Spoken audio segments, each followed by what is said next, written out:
të njëjtin që e kemi votuar vetë. Kur në fushat refuzohet pjesëmarrja në betejën e partisë, e pasaj kërkohet përgjegjësi, unë refuzoj këtë logjikë. Ndjej vetëm keqardhje. Dhe në këtë keqardhje më duhet të ruaj edhe dinjitetin tim.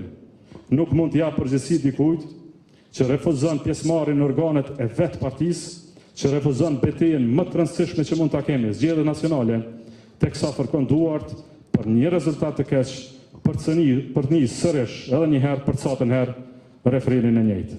Përgjegjësi i jap vetëm atij aktivisti, atij veprimtari, atij delegati që ishte në terren secilën ditë. Atij që trokiti në dyrë, bindi qytetar, mbrojti LDK në çdo debat, në çdo studio, mbajti barrën e fushatës bisupe dhe nuk u dorëzua kurrë, edhe atëherë kur rezultati i rënoi gjithë mundin për një herë. Atyre dhe vetëm atyre ku kemi borx LDK-n, lakmitarëve të karrigave e pozitave vetëm për balljen vlerore deri në fund. Po ashtu, duhet të them se jam thellësisht i zhgënjur dhe njëkohësisht i shqetësuar me gjuhën publike të zhvilluar nga disa gjatë javëve të fundit. Edhe betejë demokratike ka një standard, një bazë, një vlerë. I thon kulturë institucionale, diçka me të cilën jemi mburrur gjithnjë.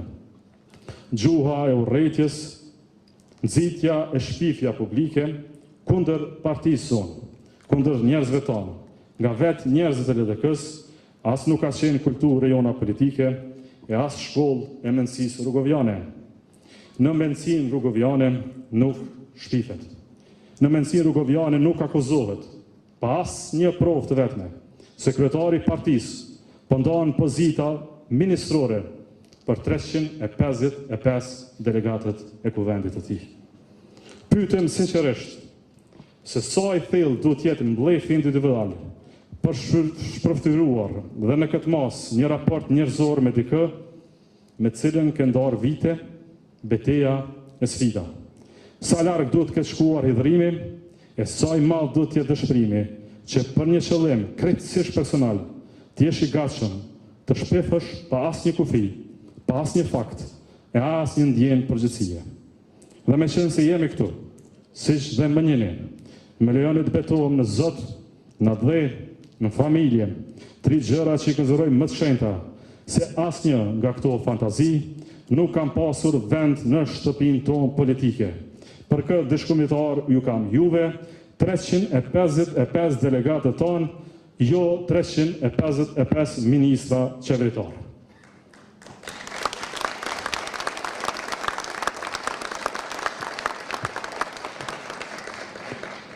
Jam po ashtu i zhgënjur me mekanizmin kërcënues të shpërfaqur në këtë proces therrës.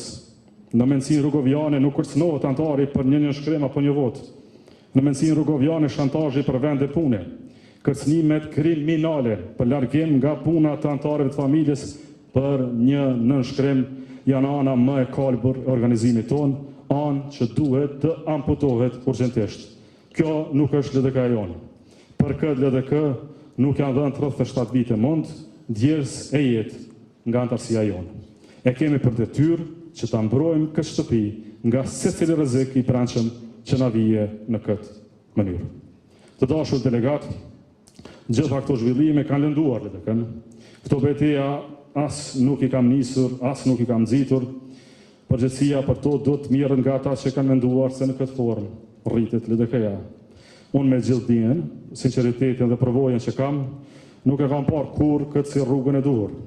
Kam besuar gjithmonë se LDK forcohet duke garuar me tjetër, jo duke konsumuar me vetveten.